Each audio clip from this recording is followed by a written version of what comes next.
Have you ever wondered why the news plays the same 5 stories again and again? Let me give you a little hint. Brainwashing and repetition is the most basic form of brainwashing.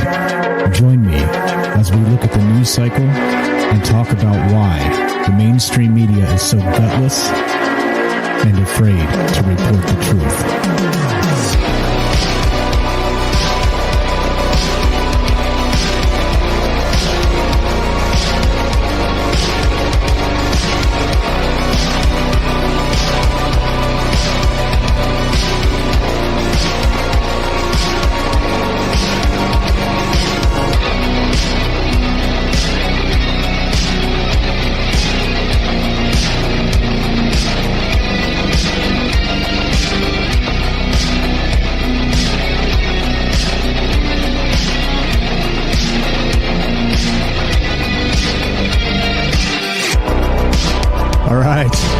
Happy 5th of July.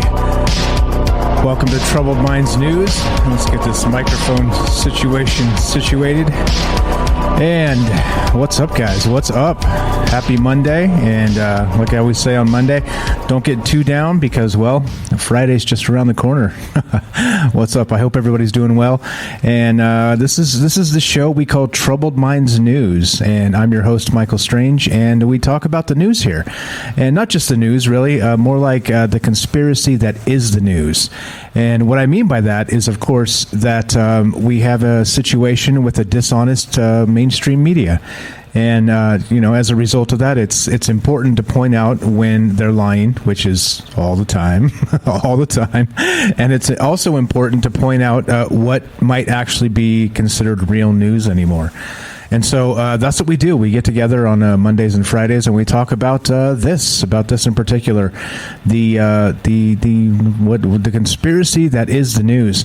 So we used to, in the old days, I'm actually going back and editing up the podcasts and removing some of the news segments from the old shows, because we used to just so they can go up on the podcast feed. Because clearly, if you listen to a podcast that just goes up like today, you don't want to hear news from 6 months ago or something like this. So I'm trimming out the news parts and that used to be in the shows and then putting those up on the podcast feed.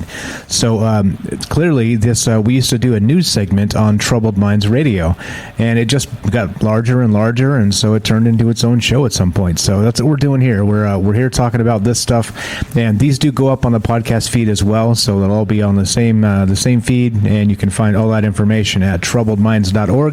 And also, this is live. Did I mention we've always done the show live? We will always do the show live. If you want to be part of it, go to troubledminds.org, and you can find the Discord link there. And we also have a phone number rolling.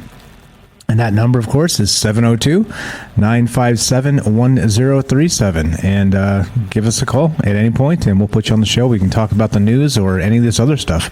Because, well, there's all kinds of other stuff to talk about. As you know, it seems like... fix this damn microphone. What the hell is going on with this thing? It seems like there's just more and more, right, to talk about as like the media doesn't realize what the hell's really going on. It just seems like there's more to point out here, and just some more ugly kind of theater of the ugly type news, which we'll get to in just a sec. So anyway, one more time, 702-957-1037, troubledminds.org. You can find the phone number at the website and also the Discord link, and there you go. So let's start with the news, shall we? Let's get going. Let's pull some. Since it is the 5th of July, let's go for some patriotic news here. Let's start with this. Let's start with Gizmodo, and yep, you guessed it. You'll never believe this, but Mark Zuckerberg released a video yesterday on Instagram, and the headline reads this: Zuck wishes America a happy birthday in the most cursed way possible. Yeah, that's right. So as you can see in the video here, this is looks like a GIF that they've put up on this thing from his Instagram. Mark Zuckerberg is out there on this thing called whatever this thing is called. It's like I looked it up. It's about a 12 or no, how much is it? Like maybe $1,000, $1,400, something like this for this whatever thing he's on. but it's like a little surfboard thing that has like a motor underneath. I don't know what. There's a name for this. Anyway, let's read some of the article, and you guys can enjoy the Mark Zuckerberg with an American flag GIF on a contraption that's way more expensive than most of us can afford. So, just saying, just saying. But okay, so let's read this from Gizmodo, this is exactly what's going on with Zuckerberg, of course, right? I saw this, so now you have to see it too. It may look like one of those deep fake videos, but I swear to you, it's the real deal. Yep. While other people were out roasting hot dogs or watching fireworks on Sunday, Facebook CEO Mark Zuckerberg chose to celebrate the 4th of July by gracing the internet with a video of himself surfing while holding an American flag, as "Take Me Home, Country Roads" by the late John Denver plays in the background. Yep, that's what happened. It's right there on his Instagram. You can find it in the link if you want to. I can't play the song because, well, they'll take me off of Twitch or whatever. But what the hell's going on with this, right? So this absolutely cursed video is the latest in a string of bizarre PR moments from old Zuck, who last month shared videos of him shooting arrows at bowling pins and throwing spears at wooden targets, shown in slow motion so you can fully appreciate how cool he is. So at least this time the billionaire appears to have been more conservative with his sunscreen application, blah, blah, blah. Happy July 4th, Zuckerberg wrote in the video's caption on Instagram. The social media response can be summed up in a word: why? Like, what the hell's going on here, right? Quotes. This is from somebody on Instagram. Someone told Mark Zuckerberg to act totally normal for 4th of July. And another person wrote, how does a person manage to look even more like a robot on video than he does in photos? So there you go. There's Mark Zuckerberg. The video you didn't know you needed, hopping around on an expensive water gizmo, holding the American flag. Yay. I think somebody needs to explain to him what the Bill of Rights mean, and maybe talk about his surveillance platform that's probably selling information to the CIA. Yeah, maybe, right? Maybe. Yeah, pretty sick, pretty grotesque. I don't know. Like, these people seem to be, they live in their own world, clearly, because if anybody's stoked about this, well, please call me, because I want to know why. I see this and I just shake my head like, oh, yep, nice. You should have just been wearing like a Rolex and like a big gold chain while you were at it. That would have been the cherry on top. America. Happy 4th, America. Here's Zuckerberg doing something stupid. Yeah. All right. Anyway, let's see. There's more here. I think there's another 4th of July. Yeah. There's another 4th of July story here. Where is it? Let me get it. No. Yeah, there we go. Here's another one. Let's go to RT, which of course is Russia Today. So don't skewer me here because we're doing Russian propaganda, but it is news. So this is interesting because we've talked about this in the past in the one show we did regarding predictive programming and Hollywood, how they kind of are controlled by the military-industrial complex and the CIA, and they have to get permission in some cases for movie scripts and things like this. So if everybody remembers Independence Day back in the old days, right, with Will Smith and Bill Pullman and that whole bit, remember? We will not go quietly into the night. We will not vanish without a fight. We're going to live on. Today, we celebrate our Independence Day, right? That was from the movie there, if you remember that. But check this out. Headline is this from RT. No Area 51, and you can't blow up the Pentagon. So the Department of Defense attempted censoring Independence Day movie script, archive files reveal. So notably, I guess that the DOD wasn't happy with the way that this movie played out for a number of reasons here. So I guess, let's see. So they just had these files released, and it says these never-before published files on Independence Day were exclusively obtained from archives at Georgetown's Langer Library from the Marine Corps History Division, and they detail how the movie was ultimately rejected after lengthy arguments over the screenplay. Unusually, some of the changes demanded by the Pentagon made it into the shooting script even after the military turned down the project. So, of course, right, in the movie, they've got, I believe it was F-15s back then that they were flying around. And so, if you're using military equipment, you kind of have to, like, bend over backwards to what they say, what they tell you to do. So anyway, here we go. Things started well enough when the producers pitched Independence Day to Hollywood liaison offices as a potential recruitment bonanza. A memo from producer Dean Devlin to Phil Strub at the Pentagon read, "We're going to make Star Wars and Top Gun look like paper airplanes. Just wait. There's never been any aerial footage like this before. If this doesn't make every boy in the country want to fly a fighter jet, I'll eat this script." But the fun police were not happy with the screenplay, and the files detail months of tense negotiations between the producers and the military's script reviewers. According to the files, a consistent problem with the DoD felt the story had no true military heroes because Will Smith's character drinks beer, dates a stripper, steals a helicopter, and gives fireworks to a child. The producers removed the beer and beefed up some of the other military characters to try and compensate, but Smith's character remained a bone of contention. Even after several reviews, the military was still urging the writers to energize and clean up Stevens' actions. Yeah, Will Smith, right? The dirtiest of the dirty. Clean that guy up, right? Like, what the hell? In any case, so Independence Day had some problems with the DoD. So not just that, there's more, right? So we had the problem where they wanted more military heroes that weren't dating the strippers or whatever. How dare they? Where's my do I have a Greta clip? No Greta clip. My shit got broke when I had to upgrade my hard drive. Anyway, so the military had problems with the wider story and how ineffective they were shown to be in the face of a hostile takeover by extraterrestrials. One memo on Independence Day concluded, quote, "The overall scenario does not leave the public with a positive impression of the military and its capabilities. We see military bases and aircraft decimated by the aliens, and ultimately it takes a civilian to stop the alien takeover," which, of course, is not acceptable, right? You have to have a military hero. And if anybody remembers, spoiler alert on a, 25-year-old, how many years is it now? I guess it probably says it in the beginning. Yeah, 25th anniversary. So 25-year-old movie. Spoiler alert, at the end, Randy Quaid's drunk pilot self smashes into the alien mothership that they're fighting and takes one of them down. And, of course, he's not military. And they actually started to, how's the audio choppy again? Oh, okay, it's got to be you. No, we got the microphone in rare effect today.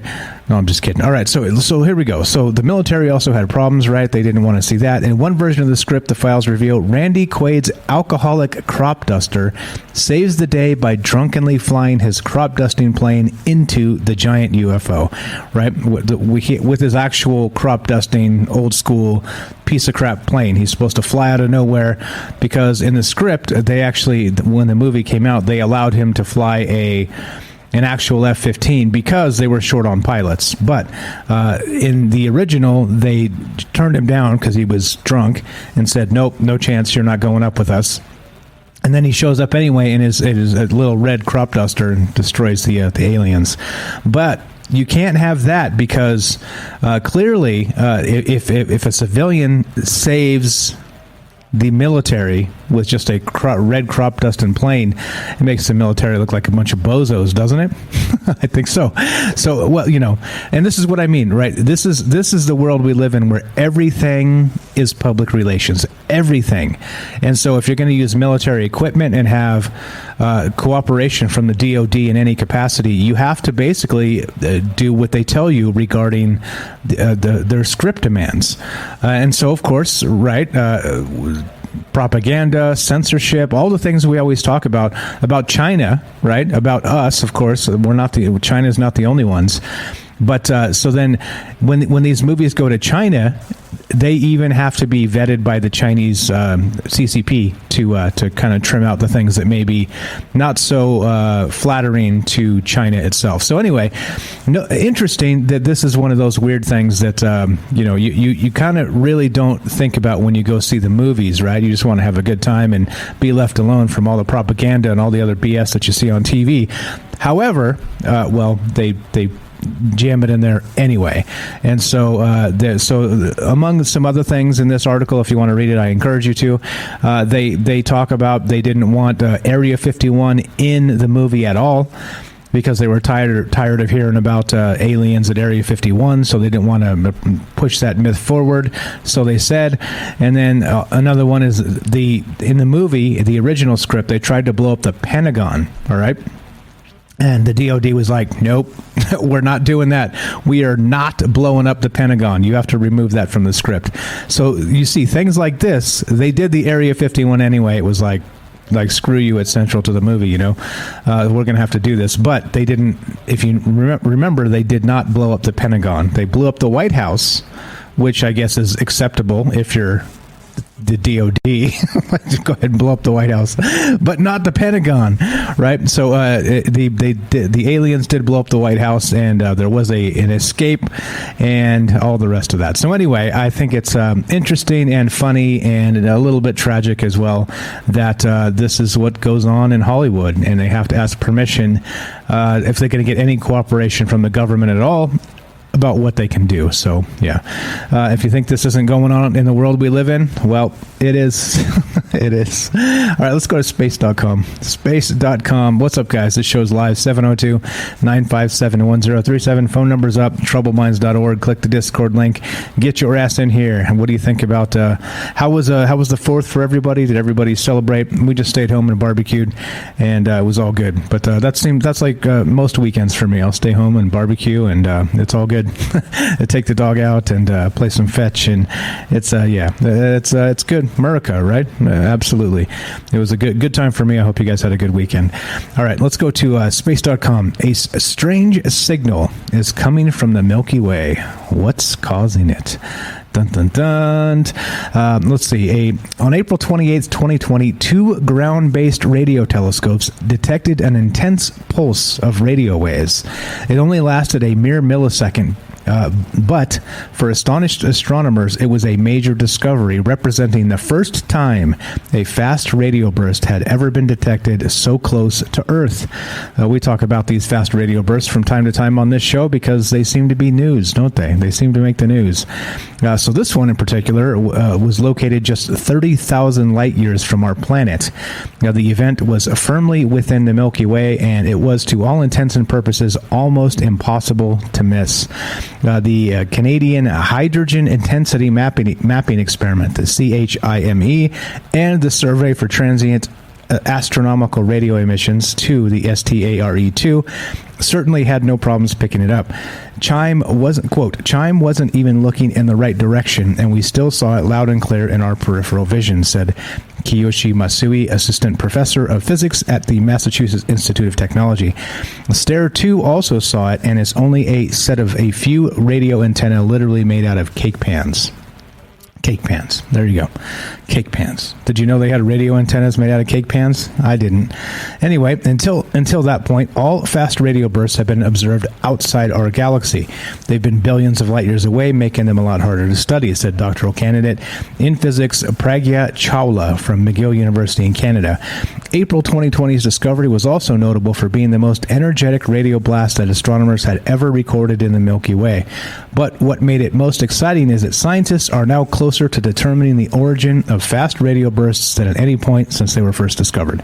Now, like I said, we talk about this from time to time. Remember, fast radio bursts, they had been speculated in the past to possibly be alien signals trying to contact us or something or other, and it's kind of been because they didn't repeat. Now we've found several that actually do repeat, and they seem to be on a schedule. Which last time we talked about this some time ago, it seemed that if they're on an actual predictable schedule, it seems more like a orbital sort of situation, or something happening that's a little more natural than you wouldn't expect, like aliens to be sending a signal on an exact schedule. Beep. Watch the clock. Beep. It doesn't make sense, right? You'd think it would be a little more random if it was an alien civilization. I'm not ruling that out because I don't like to rule anything out.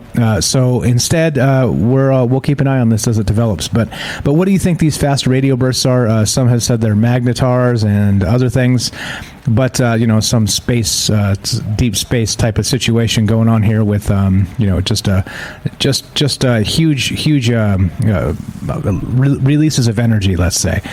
So I don't know. I don't know what's going on with this other than this one's close, and hopefully maybe they can get to the bottom of it. That would be pretty sweet. So that's the deal. Let's go to let's see where we at time wise. Are we okay? Yeah, we're okay. Let's actually hear a quick word from our sponsor, which is you. Are you digging the show? If so, you can support us quite easily and at no additional cost to you if you already have an Amazon Prime account. Since we stream on Twitch every day, all you have to do is link your Amazon Prime account to your Twitch account, and they give you free games on a monthly basis for your personal use, and also a bonus $5 a month to send to your favorite streamer as a way to bring more people to Twitch. And all you have to do is sync up to 2 accounts and click subscribe. Thanks for considering us. All right, let's go to the SeattleTimes.com, and this is interesting because we've talked about this quite often in the past. Being able to stand up to algorithms, to algorithmic scrutiny as a mere mortal. This is the type of stuff that the future will bring. And if anybody's ever tried to contact Facebook, as you know, I've run ad accounts on Facebook and run lots of Facebook ads in my time. And if anybody's actually tried to contact Facebook regarding an issue with their ad account or this or that or the other thing, you'll know exactly what I mean. Often enough, they don't actually respond. Like I have a friend that also runs Facebook ads, quite a lot of them, and he had an ad account suspended 3.5 years ago. All right, so he did all the things, the appeals, and sent the emails, and was like, I don't understand everything. I've been following the rules, all this other stuff, and never heard back. So just had to open up another ad account, right?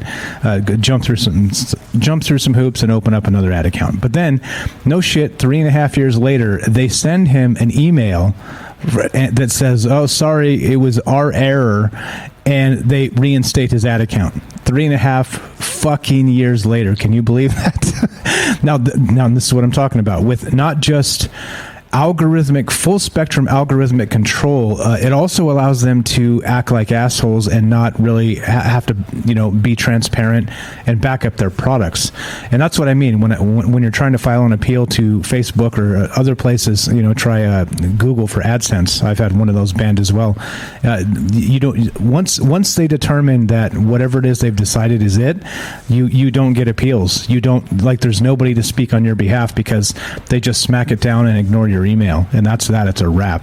And a lot of times it's a lot of money involved, right? So it's not cool. This is not okay. And there needs to be things like this actually arbitrated.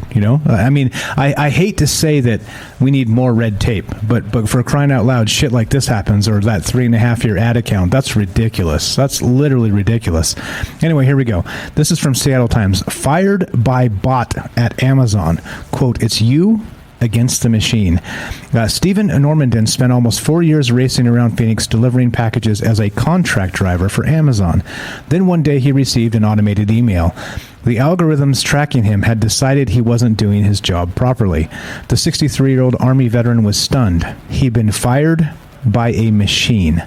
Normandin says Amazon punished him for things beyond his control, such as locked apartment complexes that had prevented him from completing his deliveries. He said he took the termination hard and, priding himself on a strong work ethic, recalled that during his military career, he helped cook for 250,000 Vietnamese refugees at Fort Chaffee in Arkansas. Quote, "I'm an old school kind of guy. and I give every job 110%, he said. This really upset me because we're talking about my reputation. They say I didn't do the job when I know damn well I did. Normanden's experience is a twist on the decades-old prediction that robots will replace workers. At Amazon, machines are often the boss, hiring, rating, and firing millions of people with little or no human oversight. Yep, that's right. That's what's happening out there. Amazon became the world's largest online retailer in part by outsourcing its sprawling operations to algorithms, sets of computer instructions designed to solve specific problems. For years, the company has used algorithms to manage the millions of third-party merchants on its online marketplace, drawing complaints that sellers have been booted off after being falsely accused of selling counterfeit goods and jacking up prices. But for real, they're selling tons of counterfeit goods on Amazon, just so you know. It's a real thing. So anyway, point being is that this is a little bit, it sucks. This sucks. This is where we're headed, right? And if there's no appeal, there's no human oversight. So I actually did this. I actually drove exactly what this guy's describing for a while there back in the day for some extra money. I was driving Amazon on the weekends, actually running exactly this. And so I know what he's talking about. And it's a little bit, it was easy. It was easy work, except the problem is you're kind of at the mercy of, the mob, basically, meaning this. So let's say, everybody knows when you order something from Amazon, they just drop it at your doorstep, right? So let's say you've got, you live in a sketchy neighborhood and packages get stolen on the regular, right? Like, if that happens, that goes down as a mark against the driver for not delivering, right? Because it won't go down as a package stolen, it will go down as a package not delivered. That never happened to me that I know of, but the issue here is that if there's no human oversight, and let's say this guy was doing a great job for 4 years, and then something like this did happen, or he was locked out of an apartment, which has happened to me as well, meaning that there's like a gate code that they can't provide, and you call in to the Amazon support to help you get in, and they can't help you. Like, the worst thing you can do while you're doing that is to call Amazon, because you have like a time frame to get all your shit done, and if you call them, you're on the phone for 20 minutes and they basically tell you, sorry, we can't help. So you're better off just skipping it, right? Or trying to find some other way.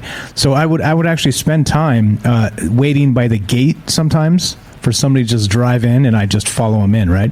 Like, you're better off waiting 5 minutes for the next car to drive in than you are calling Amazon to help you, because they'll just waste your time, kick you around to different employees, and then say, sorry, we can't help.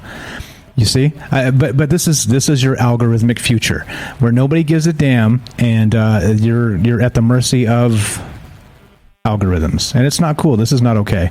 Like, I sympathize entirely with this, because the dude's out there hustling, right? The dude's out there getting his shit done, and bam, fired. So one time, actually, the only detriment that I got for doing this Amazon job while I was doing it is that on the way down there in the morning, I think it was like 9 o'clock. I was supposed to be there at 9 for my shift, 9 to 1. It was like a 4-hour block, they call it. But anyway, there was a death on the freeway. Literally, like, somebody had committed suicide or something on the freeway, and so that it was the entire freeway down there by the Las Vegas Strip was just locked off. And so everybody was screwed. If you didn't see it before you could get off the freeway, you were fucked. You had to sit there in this mess. So I was late getting there. And then, of course, one time ever, the only time I was ever late, they send me a dirty email that says, if you do it again, you're out, right? It's like, okay, thanks. Thanks. Somebody died on the freeway, and you're going to fire me who's never fucked up, It's just, it leaves a terrible taste in your mouth when you're at the mercy of this stuff, and like I said, I'm not complaining for me, I'm okay, but I'm complaining for other people, complaining for guys like this that need this and are out there hustling their butt off trying to make things happen, and bam, can you imagine getting an email, fired by a computer? Yeah, no thanks, that sucks. It sucks. All right, anyway, let's go to theverge.com, and here's more. Let's see. No power, huh? Let's see. Yeah, exactly. Let's hope it's not the Russian army creating a power grid situation. And of course it's not. It's going to be something way more innocuous than that. Just saying. Okay, let's go to Verge.com. The Verge. Researcher finds certain network names can disable Wi-Fi on phones. Weird. Yeah, there you go. A security researcher has found that certain Wi-Fi networks with the % symbol in their names can disable Wi-Fi on iPhones and other iOS devices. Carl Schau tweeted that if an iPhone comes within range of a network named %secret club %power, the device won't be able to use Wi-Fi or any related features. And even after resetting network settings, the bug may continue to render Wi-Fi on the device unusable. That's weird. That's not exploitable or anything, is it? Interesting. A few weeks ago, Schau and his not-for-profit group Secret Club, which reverse engineers software for research purposes, found that if an iPhone connected to a network with the SSID name, that would be your network name, %P, %S, anyway, it would cause a bug in iOS's networking stack that would disable its Wi-Fi, and system networking features like AirDrop would become unusable. Now, I'm a knucklehead when it comes to Apple stuff because I can't make this shit work. It's supposed to be the plug and play and everything's great, but if you need to like do anything fancy or set up any network things, it's all like you can't. It's not very open source. Let's say it's a pain in the ass. Android PCs I can do. I'm a wizard. I'm a wizard with that shit. This Apple stuff I didn't grow up with, and maybe that's why. But like it's supposed to be easy, and it's just not. Everything you try finding. Let's say you forgot your Wi-Fi password. Try getting your Wi-Fi password off of your device, which knows it. Your device knows it. Your iPhone knows it. But see if you can easily just put in a password and get your Wi-Fi password back. Right? You can't. Like simple things like that you should be able to do. You can't.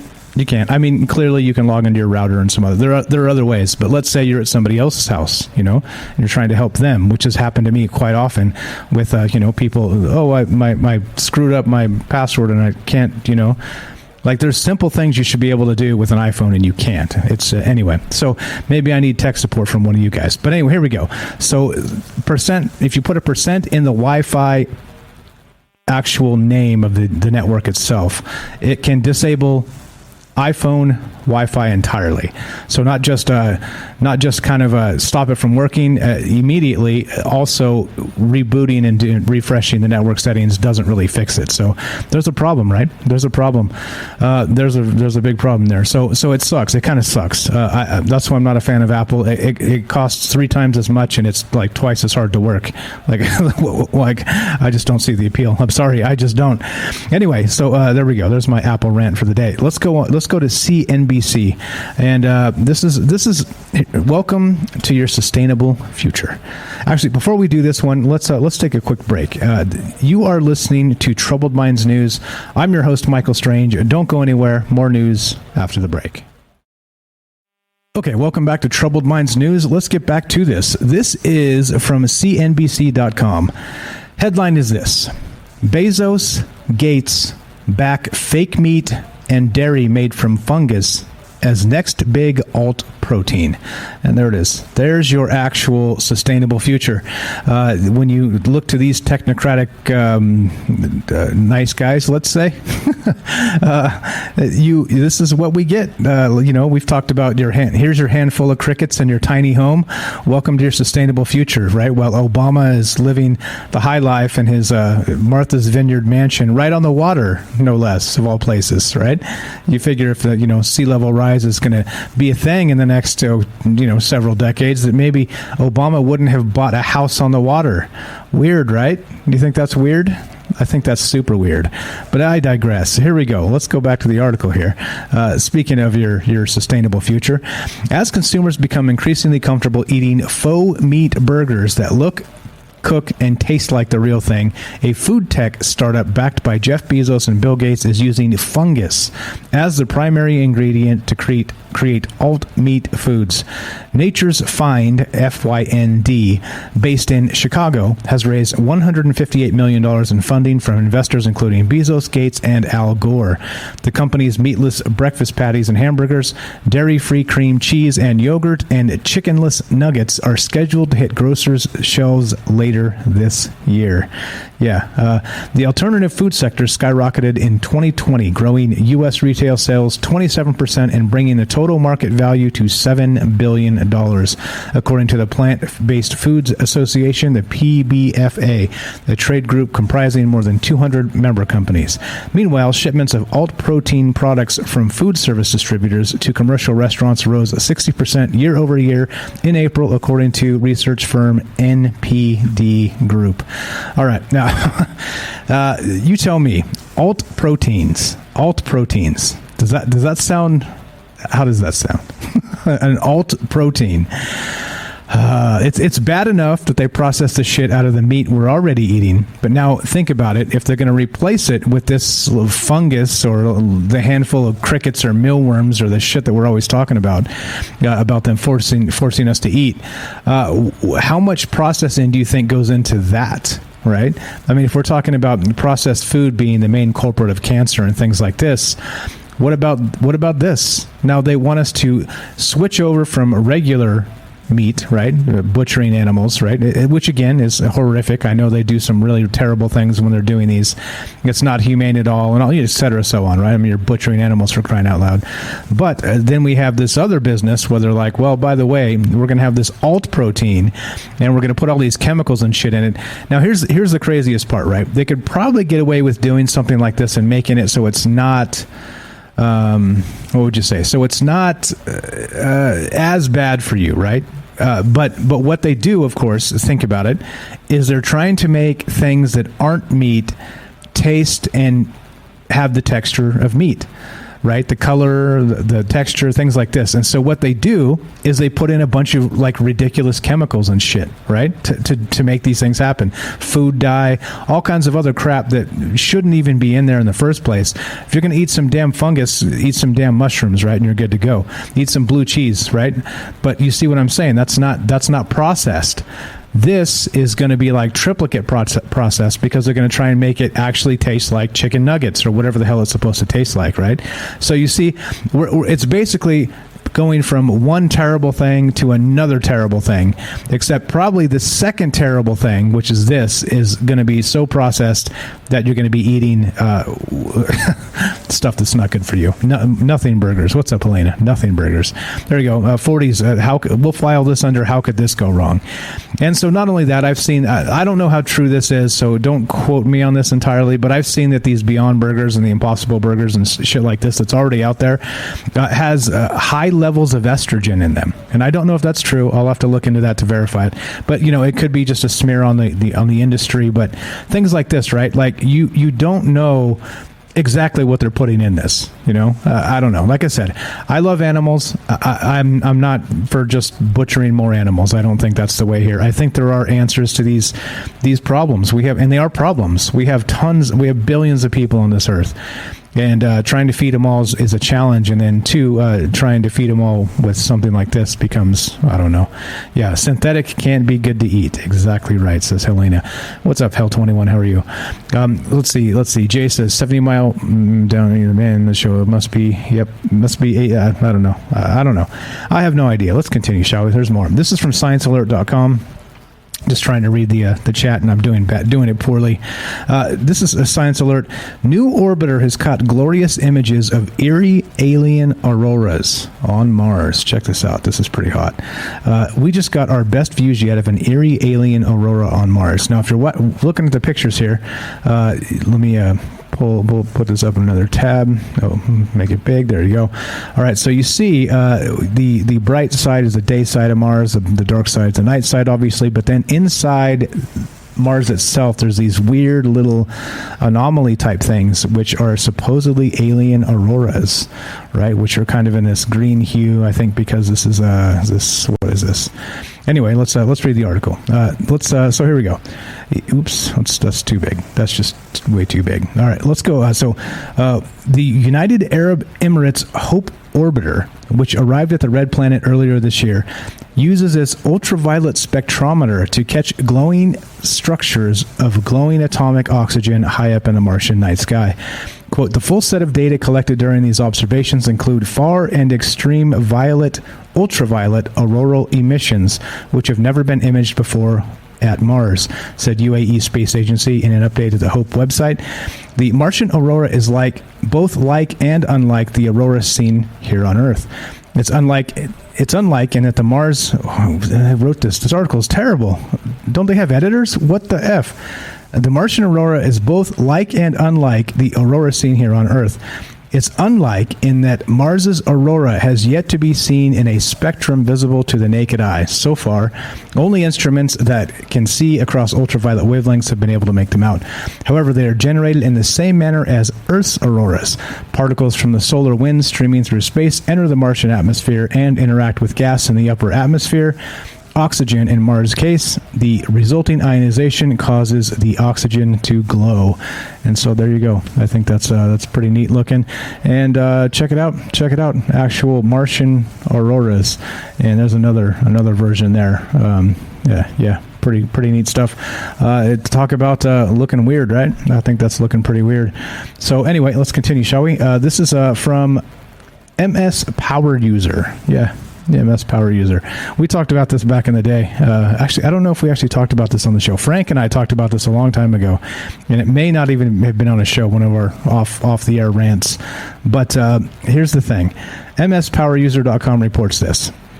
Microsoft, and I don't know if there's supposed to be a T there. See what I'm saying? Microsoft. Let's say Microsoft. Reportedly hides your LinkedIn profile in China if you mention Tiananmen Square. And so I've been done business on Alibaba and some other things and dealt with China and their crappy messenger and their spyware and shit like this. And some of you get spammed, like you just get spammed, right? Like spamming you with prices of this product or that product or the other things, right? But in this in particular.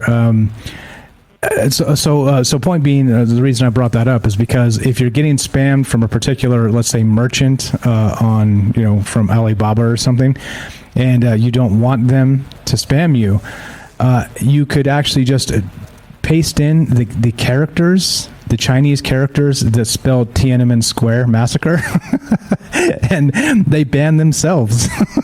So we were talking about this years ago, and so this turns out that it's true. Apparently, this is true.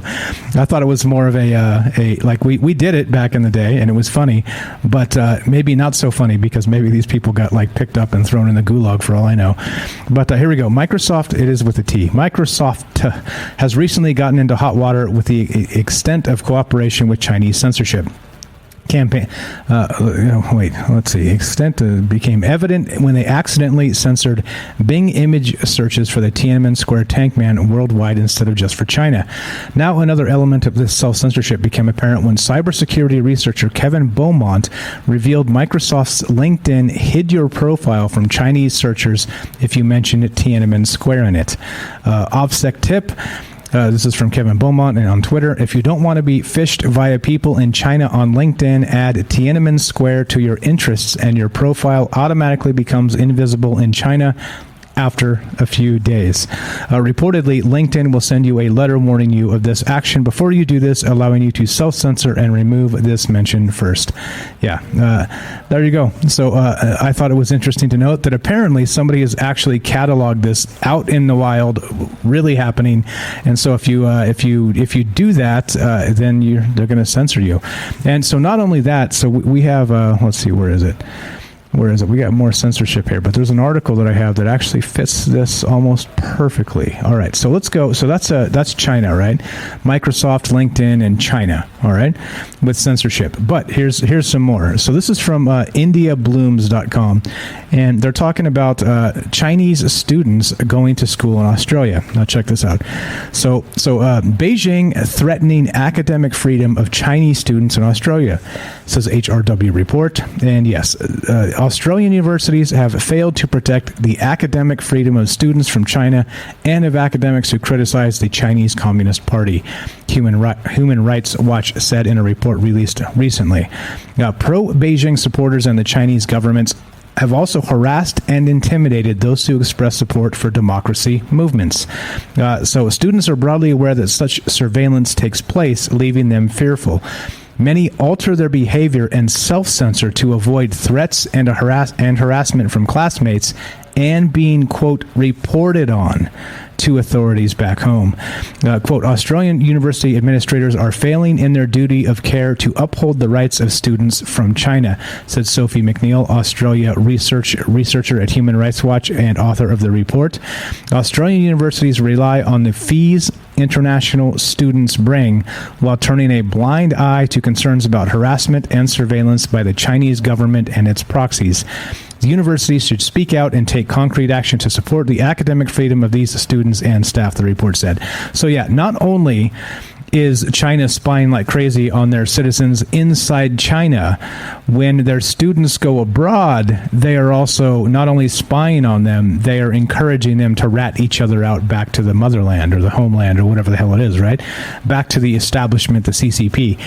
So, yeah, right. Like I said, there seems to be quite a lot of propaganda negative to China, and so yes, while some of it may be exaggerated, I have a hard time believing all of it's fake. I think that there's some really concerning things with China, notably human rights. Taiwan, Hong Kong are some pretty good examples recently, and this is gross. I mean, so if they go study abroad, they're going to learn Western ways, right? They're going to learn about democracy. They're going to learn about separation of powers. They're going to learn about checks and balances for the government and things like this, right? These are the things they don't want to teach you inside China, because of course they're teaching you to expect more as a citizen. And so these poor individuals go abroad to learn, and they have to self-censor so they don't get reported back to the CCP. Like, how sick is that? That's just gross. That's just gross. So anyway, some terrible stuff here, and it is what it is, right? Censorship. So we have Microsoft and doing the censorship with LinkedIn in China with the Tiananmen Square. And then we have the Chinese actually doing their thing, censoring their students abroad. Terrible. Okay, check this out. This is another one. This is by ScienceAlert.com. And yeah, exactly. Human rights, lol. Exactly. Ask the Uyghurs that are in concentration camps in China about the human rights in China. Okay, here we go. This is a pretty cool article here. Simulations reveal the most likely place for a galactic civilization in the Milky Way. So Milky Way is 13 billion years old, blah, blah, blah. But the galaxy is so ancient and we know it can create life. Why haven't we heard from anybody else? If another civilization was just 0.1% of the galaxy's age older than we are, they would be millions of years further along than us and presumably more advanced. If we are already on the cusp of sending life to other worlds, shouldn't the Milky Way be teeming with alien ships and colonies by now? Maybe, but it's also possible that we've been looking in the wrong place. Recent computer simulations by Jason T. Wright and team suggested that the best place to look for ancient spacefaring civilizations might be the core of the galaxy, a relatively unexplored target in the search for extraterrestrial intelligence. Now, I thought this was pretty hot. If you look at the video here, it's describing how the actual civilizations might actually progress through the actual galaxy here. So check this out. I'm going to play this. It's real short. It's only like 40 seconds. But you see as this thing spins, the red dots there that you see are civilizations. And look what happens as the actual galaxy spins, and they start spreading her out around different areas of where they started.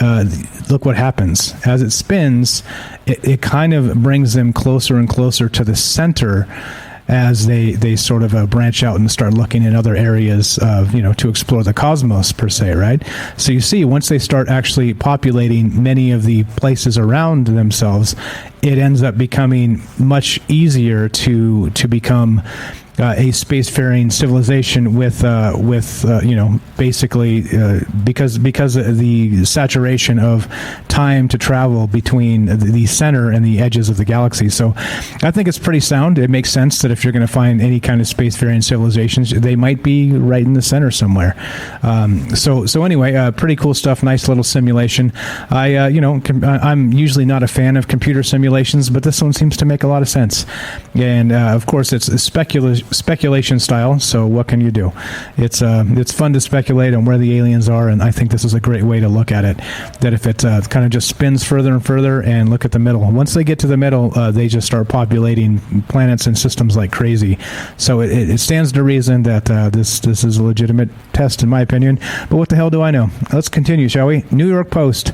Actually, one more quick word from our sponsor, which is you, and we'll keep on trucking. Are you digging the show? If so, you can support us quite easily and at no additional cost to you if you already have an Amazon Prime account. Since we stream on Twitch every day, all you have to do is link your Amazon Prime account to your Twitch account, and they give you free games on a monthly basis for your personal use, and also a bonus $5 a month to send to your favorite streamer as a way to bring more people to Twitch. And all you have to do is sync up the two accounts and click subscribe. Thanks for considering us. All right, thank you very much. Let's go to, this is the New York Post, and interestingly, notably, this may end up a Troubled Mind show, but yeah, the headline here, it's an opinion from an individual by the name of, who wrote this article? Does it even say? Yes, no, it does not. By Post editorial board. Interesting. Not even a name, just the editorial board. Anyway, headline is this: UFO news is just clickbait. And there's some interesting actual things in the UFO world with the Stephen Greer documentary that just came out, accusing Lou and Chris Mellon and those guys of being propagandists, of being CIA liars. So we'll hopefully we'll be talking about that on Wednesday with Ash. But there's it's linked in the Discord already. If you guys are not part of that, I would recommend giving that a watch. It is interesting, and they talk about exo-racism as well, if you can believe that. Anyway, UFO news is just clickbait. Here it is. Yes, UFOs and little green men are fun and have inspired tons of entertaining fiction. But the U.S. intelligence community was entirely right to dump all over the conspiracy theories and, quote, "they're really out there" nonsense in its report on sightings of unidentified aerial phenomena. NASA boss Bill Nelson admitted that we may not be alone in the universe, but the odds are overwhelming that any intelligent neighbors are far, far away. The report didn't explicitly rule out extraterrestrial activity as an explanation for the 144 UAP sightings by military pilots and other federal workers since 2004, but it also provides zero evidence supporting alien theories. Connected crackpots and cranks have gotten a few politicians to force the Pentagon to investigate the issue several times and even to hire believers for some of the work. One such nut or cynic, yep, they said it, Lou Elizondo, claims that higher-ups ignore and actively suppress evidence of alien encounters. But the only evidence for his claims is a UAP file detailing sightings with no clear explanations. Interesting. This was the type of propaganda I expected to come out shortly following the release of the UAP report. Is that just to kind of crap all over the fact that they're like, well, look, they didn't say it was aliens, and so it's not aliens, and so get over it. You're all a bunch of nut jobs, right? But whoever this is, notably, they don't put a name behind it. It's by the Post editorial board, which is notable to me that nobody will stand behind it, right? Other than the generic nondescript group of people like, oh, I don't know, ancient astronaut theorists say yes. Yeah, the Post editorial board says UFO news is just clickbait, and not that I completely disagree. However, it is notable that they didn't put an author's name on this. But anyway, so point being is that we're all just a bunch of cranks, and for believing in anything about UFOs, and that's that. It's a wrap, right? It's just button it up. It's done. There's no aliens, and go back to paying your taxes happily. Yep. Or not so happily, as the case may be. But this is there you go. Helena says it right. FFS, own it if you're going to say it. Yeah, exactly. Put your name behind this crap, not some generic ancient astronaut theorists say yes. Do I have that? No, I don't. Damn it. See, I gotta redo my soundboards. I had a hard drive that was like full, and I was like nursing like the last 100 gigabytes, and it was not fun, so I just had to upgrade. Anyway, more boring details. Let's continue, shall we? Let's go to space.com. Yeah, now this is interesting and notable. Could there be a link between interstellar visitor Oumuamua and unidentified aerial phenomena? Interesting. Ovilobe has been talking about this for quite some time. We've been talking about this for quite some time. And who knows, right? That actually looks amazingly like a space turd in that photograph, but I'm gonna just not say that again. Here we go. Recently there have been two sources for such evidence. First, the interstellar object discovered in 2017, Oumuamua, was inferred to have a flat shape and seemed to be pushed away from the suns as if it were a light sail. This pancake was tumbling once every 8 hours and originated from the rare state of the local standard of rest, which averages over the motions of all the stars in the vicinity of the sun. Second, the Pentagon is about to deliver a report to Congress. Well, they just did. If UAP originated from China or Russia and were a national security risk, their existence would never have been revealed to the public. Hence, it is reasonable to conclude that the U.S. government believes that some of these objects are not human in origin. This leaves two possibilities. Either UAP are natural terrestrial phenomena or they are extraterrestrial in origin. Both possibilities imply something new and interesting that we did not know before. Anyway, notice, right? So this one they're kind of shining on the extraterrestrial theory. The other one, this is from space.com. The other one from the New York Post is like, nah, UFOs are just clickbait. You're all a bunch of idiots. And so this is the type of stuff. Like these two pieces are very much the juxtaposition of what I expected of the gamut of coverage. Basically, was this type of stuff that was just shitting all over it and saying you guys are nuts, and then another one that was kind of like really pushing the narrative along a little bit. So I don't know. Anyway, just notable, and it's a space peanut. It's a space peanut. Any Joe Dirt fans out there?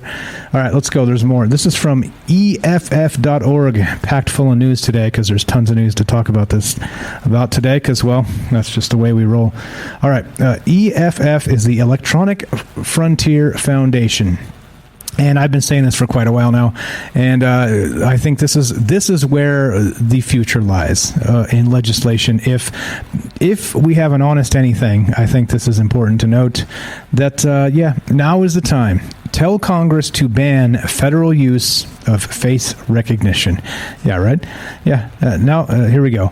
Let's see. Now Congress must do its part. We've created a campaign that will easily allow you to contact your elected federal officials and tell them to co-sponsor the Facial Recognition and Biometric Technology Moratorium Act. Now, here's a link to that actual thing. Oop. And it's a broken link. How about that? I'm going to put it there in case it comes back up.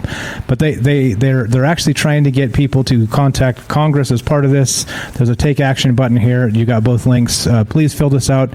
This is the type of stuff that needs to be happening. Instead of looking backwards and trying to legislate the 1870s, I think we need to be looking forward and try and legislate the 2050s before they get here. And this is exactly one of those things, which is facial recognition and federal use. And of course, it's, as we know, it's already been abused through the Ring doorbell system. It's already been abused through Facebook. It's already been abused through many different platforms in a private capacity that the cops have been able to use to circumvent the Fourth Amendment, which is not okay. This stuff is not okay. If they can't find you the old-fashioned way, they should not be able to just tap into a database somewhere and be like, oh, got him. Go arrest this guy. It's not fair. It's not fair. It is not okay. And again, as part of like the due process and the reasonable right to privacy, this is not okay. This is not okay. So anyway, if this comes back up, I will link this here, and hopefully it will come back up instead of a 404 error, where you can send this off to your Congress people, your senators, and those assholes, because, well, that's what they are. Anyway, here we go. Let's continue. Yeah. And not only that, we talked about a bunch of censorship today with China and some other things, but not only that, nationofchange.org, and there's more censorship, of course, but it's here. It's not just in China. Yep. U.S. censorship is increasingly official. While corporate media like to highlight the many press freedom shortcomings of hostile foreign nations, the censorship worries start much closer to home. And this is what we talk about on the show quite often. Not recently, because we've been doing tons of UFO stuff, but now that we're going to do 4 Troubled Mind shows a week, did I mention that? Monday through Thursday. We're adding a show, so maybe we'll be able to do some more. You guys tell me, would you rather hear more stuff like this, where it's talking about censorship and China, and not just China, but also here, Facebook and some of the big tech platforms, or what do you want to hear? So with an extra show, I've been trimming out this type of stuff because it usually gets less engagement. It seems like you guys are more bored with it. Just general, long-term, overall, the numbers kind of suggest that, which you would expect because it's not really as clickbaity as, the aliens are here. So I understand. But anyway, that's why I was going to add maybe a show like this per week, something like this. But if it bores you to tears, then maybe once every other week or something. Anyway, there's more time to talk about more things. So point being, we could do more of this stuff if you guys like hearing about it. So anyway, yeah, of course, the Biden administration made headlines last week as it moved. Now check this out. In case you didn't know, this is what happened. And this is real. This really happened last week. Last week, the Biden administration moved to shut down the websites of 33 foreign media outlets, including ones based in Iran, Bahrain, Yemen, and Palestine. Officials justified the decision by claiming the organizations were agents of disinformation. The most notable of these is probably English-language Iranian state broadcaster Press TV. Visitors to Press TV are now met with the seal of the Department of Justice and the FBI and a message notifying them that the domain has been seized by the United States government. Here we go. Let's go to presstv.com and you can see it for yourself. That's exactly what it looks like. This website has been seized. The domain presstv.com has been seized by the United States government in accordance with a seizure warrant issued pursuant to 18 U.S.C. 981, 982, and 50 U.S.C. 1701 to 1705 as part of a law enforcement action by the Bureau of Industry and Security, Office of Export Enforcement, and Federal Bureau of Investigation. There you go. Straight on the website. You go to it, and they've basically shut down their business because they think the news they're peddling is disinformation, right? Which is insane to me because the news we get from Fox and CNN is disinformation, literally, and it's sponsored by the CIA. All right. If it's not directly sponsored, it's at least allowed. All right. And this is the type of thing. So there's one example, right? There's one example. There were 33 more that happened last week. 33 more. And this is the type of shit that's terrifying because once they start doing this, right, again, remember how I always say it's critical to note who they call terrorists because the definition of terrorist always changes. They recently added hackers to this because of the pipeline hack and the meat production hack. Remember, January 6th, they suddenly changed anybody who voted red to becoming a terrorist. These types of things, right? Domestic terror. Like, we got to be careful of these definitions, these political definitions that change as the wind blows and turn us and anybody else that tries to think freely, right? Doesn't buy the bullshit they put in the media as actual terrorists. In any case, 33 foreign media outlets, their domains seized and their web presence completely erased by the government. It's not okay. This is not okay. This is not an okay thing, and this is the type of stuff that we should be thinking about, we should be talking about. And if we're sending letters to our representatives, why not about this? This is not okay. Like, I get it if they're sharing, like, ISIS propaganda beheading people, fine. Right? Fine. Just short of that, no. Like, leave the shit up. Leave it up. Like if you don't have a good case against it, why are you trying to censor it? Want to know? Just asking. Like, if you can't refute the things they're saying about your government that runs really terribly, and it does in many cases, and I love this country, don't get me wrong. The reason I criticize it, the reason I'm upset about the things that happen, is because if we continue to let them happen, this won't be what it ever is again, ever. We're slipping. And this is becoming worse and worse. So anyway, this is what's happening, right? And of course, the press doesn't report on this because they're just carrying water for the Joe Biden administration, right? Oh, lunch bucket Joe. Come on, man! That guy. Yeah. right? Who probably can't even tie his shoes anymore, right? He's probably Velcros because, cognitive function, etc. I'm just asking or speculating, speculating for a friend, let's say. Anyway, as we finish this, what's up? What's up? Alien Nichan says the shutting down of free speech is getting more prevalent. How do we stop it? I think the only way to start is to again these form letters. I'll see if I can find something that will actually talk about something like this, where we can send a form letter. Maybe there'll be something on change.org. I'll take a look. At least it's something. It's a start. It's letting the powers that be know that we're watching and we don't approve of stuff like this. So I don't know. I don't know. There you go. Helena says keep shouting, and I think that's all you can do, because if you take it any step past shouting, you're a terrorist. Remember, it's not okay. It's not okay. This is part of the upside down world we live in, right? That if you back up the military industrial complex and think it's just fine dropping bombs on kids in the Middle East, you're in the club. Like, it's cool. You're fine. Like, oh, you're cool with that? We're cool with you. But if you're like, wait a minute, you're dropping bombs on kids in the Middle East, they're like, oh, not very patriotic, are you? No, I'm sorry. That's not the way this works. That's not the way this works. No. And so they're trying to frame it that way. The upside down world we live in. Anyway, as we finish, we're done here. And as you know, we're adding a Troubled Mind show tonight, so we will be on at 7 p.m. Pacific.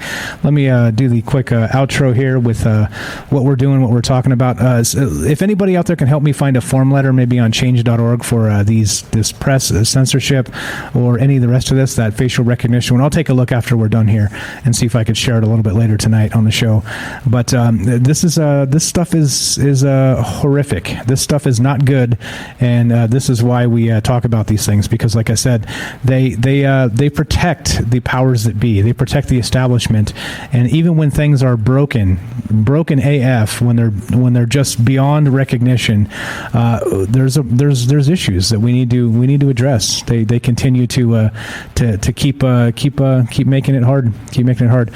Here you go, Coin67. I think you should expand conspiracy news to 2 hours, so allowing for better opportunity time to call-ins once a week. Excuse me.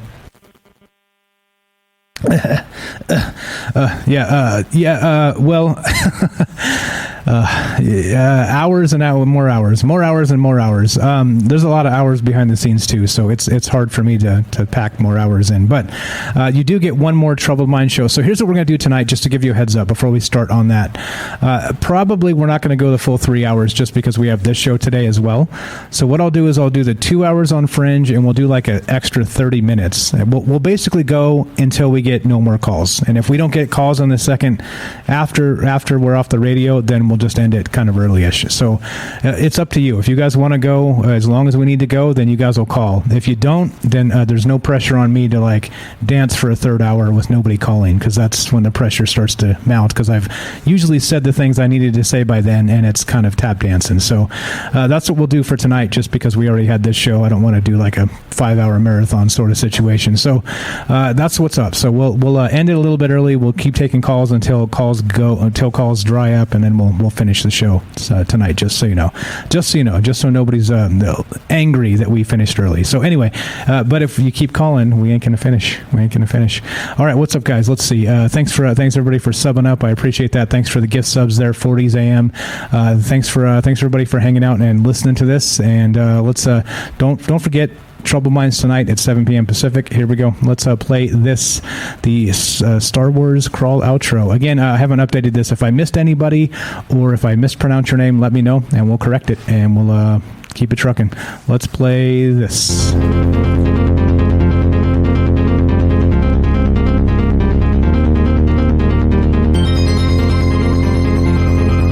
There it is. See? Quint 67. Let's keep Mike on for a 5-hour marathon tonight. You guys are trying to break me. Thank you for our Twitch subs. AJ Dare, Alien Nichan, Dark Devious, 40s AM, Ident, J Up, Jay from New York, Noble Kal-El, Monochromatic, Not the Golf Channel, Quint67, Stinky Carnival, Super Vike 1, Satan Claus. Patreon supporters, thank you as well. Alien Nichan, who has done both, thank you for that. Axel Steele, Dark Devious has done both as well. Dwayne Dibley, Hell21, JF has done both Patreon and the other. Matt Sowell and Twigs. And there you go. There you go. Thank you very much, guys. If I missed anybody, let me know. I'll add you to the list. If I mispronounced your name or whatever else, contact me for corrections, and I would be happy to do so. Thanks again for being part of this. Thanks for supporting the show. Thanks, everybody out there in the chat. Thanks for listening. Stay tuned. 7 p.m. tonight, Fringe and YouTube and everywhere else where we usually do it. We'll have Troubled Minds coming to you. So, yeah, hang tight. Hang tight. Be right back. Happy Monday, guys. See you in a bit.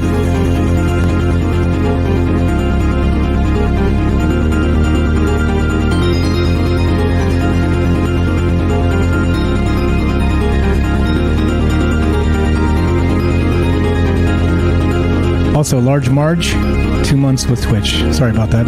Left you off the list, didn't I? I see it. Thank you. Thank you, thank you.